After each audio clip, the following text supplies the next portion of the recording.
എടാ എക്സാം കഴിഞ്ഞ് പെരിയിരുത്തിയിട്ടുള്ളൂ. അപ്പോത്തിന് ഉമ്മ പറയാന് നിങ്ങളെ സഹിച്ചനല്ലോ എന്ന്.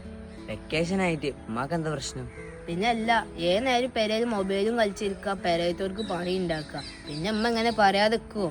ആ ശരിയാണ്, പെരയത് ചെറുതില്ലേ, എന്തൊക്കെ കാട്ടിക്കൂട്ടുന്നത്. എന്റെ പേരയിൽ ഇതൊക്കെ തന്നെ അവസ്ഥ. സ്കൂൾക്ക് പോകുമ്പോ പിന്നെ പെരക്കാർക്ക് വലിയ ശല്യമൊന്നുമില്ല. പെരയിൽ ഇരിക്കുമ്പോ ചെറുതായിട്ട് ഫോണുകൾ കുറച്ച് കൂടുണ്ട്. വെക്കേഷൻ മുമ്പ് കണ്ടാന്ന് അറിയില്ല, അമ്മ പെരയിൽ ഒരു സാധനം ഓർഡർ ചെയ്തു. അതെനിക്ക് ഇന്ന് കിട്ടി. എന്താണെന്നൊന്നും അറിയില്ല. ഞാനൊരു ഇതിനങ്ങോട്ട് തുറന്നു നോക്കിക്കണേ, സംഭവം അഞ്ചന് എന്തോ ഫോൺ കളി വർക്കാണെന്തോ സാധനമാണ്. അല്ല എനിക്കത് കാണിച്ചു തരുമോ? എടാ ഇതാണോ കിഡ്സേജിന്റെ മാജിക് ബുക്ക്. ഇതിന് കുറെ നമ്പേഴ്സും ലെറ്റേഴ്സും കാര്യങ്ങളൊക്കെ ഉണ്ട്. പിന്നെ അതെന്തോ ക്വസ്റ്റ്യൻ ചോദിച്ചാൽ എന്തോ ഉണ്ട് തോന്നി നോക്കാൻ.